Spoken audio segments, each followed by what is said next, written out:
1 month के अंदर बोला जाए कि आपको इतना परसेंटेज लाना है तो पॉसिबल नहीं है कि आप कर पाएंगे। तो क्या हो जाएगा, आप मेंटली टॉर्चर्ड हो जाएंगे। ठीक है, अब आ जाइए सोशली।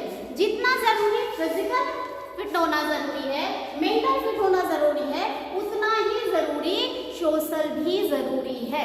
अगर देखिए आपके आसपास के लोग सही नहीं मिले या आप अपने आसपास के लोगों के साथ गुड बिहेवियर्स के साथ, गुड एक्टिविटीज के साथ, पॉजिटिव वे के साथ नहीं रहोगे तो क्या होगा, आप सोशल भी फिट नहीं हो सकोगे। और अगर सोशल डिस्टर्बेंस हुई तो ये दोनों डिस्टर्बेंस आपको अपने साथ ले आएगी। ठीक है, जैसे सपोज दैट आप फिजिकली बिल्कुल फिट हो, आपको किसी तरह का कोई डिजीज नहीं है, आपको कोई प्रॉब्लम नहीं, कोई पेन नहीं, किसी तरह का nothing, I am physically completely fit and mentally भी कोई प्रेशर नहीं, पापा की तरफ से भी नहीं, टीचर की तरफ से नहीं, जैसे मैं स्टडी कर रही हूँ वो बिल्कुल सही कर रही हूँ। लेकिन घर में या घर के आसपास वाले एरिया में झगड़े शुरू हो गए, लड़ाइयाँ शुरू हो गई और पेपर भी उसी दिन है और झगड़े भी शुरू हो गए, तो क्या होगा, आपको ये माइंड में लगा रहेगा कि कहीं ना कहीं तो हमारे घर में हो सकता है झगड़े हो रहे होंगे,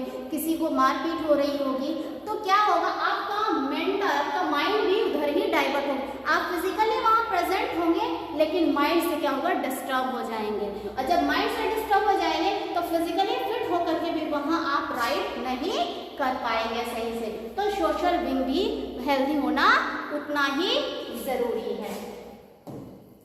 अब आ जाओ हेल्दी वेज, हम हेल्दी रह कैसे सकते हैं। एक फिजिकली वेल्थ का क्या फंडा होता है, एक फिजिकली हम हेल्थ कैसे रह सकते हैं, अपनी बॉडी की फिटनेस को कैसे बेहतर कर सकते हैं।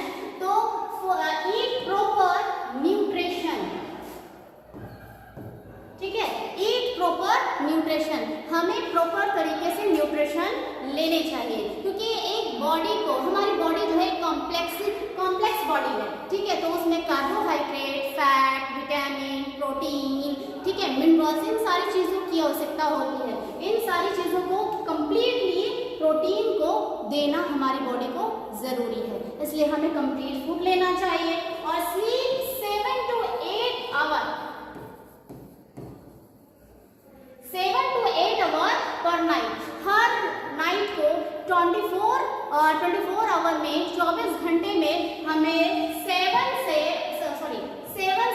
8 आवर तक सोना एकदम मस्ट जरूरी है क्योंकि अगर आप सोएंगे नहीं तो आपकी बॉडी जो है रेस्ट में नहीं आएगी। और जब बॉडी रेस्ट में नहीं, आप खुद ही देखो बेटा कि किसी भी मशीन को चलाने के लिए उसको रेस्ट करना भी जरूरी है। अगर कंप्लीटली 24 घंटे तक किसी मशीन को चलाओगे तो उसके पावर्स खत्म हो जाएंगे, ठीक है, उनकी बैटरी खत्म हो जाएगी, कोई मशीन के कोई पार्ट जल जाएंगे, वायर खत्म हो जाएगा और वो भी ना हुआ तो हो सकता है आपका बोर्ड जो है करंट सप्लाई करते करते ही वो फ्यूज हो जाएगा। ठीक है, उसी तरह हमारी बॉडी है, एक मशीन लाइक वर्क कर रही है, तो जब मशीन लाइक वर्क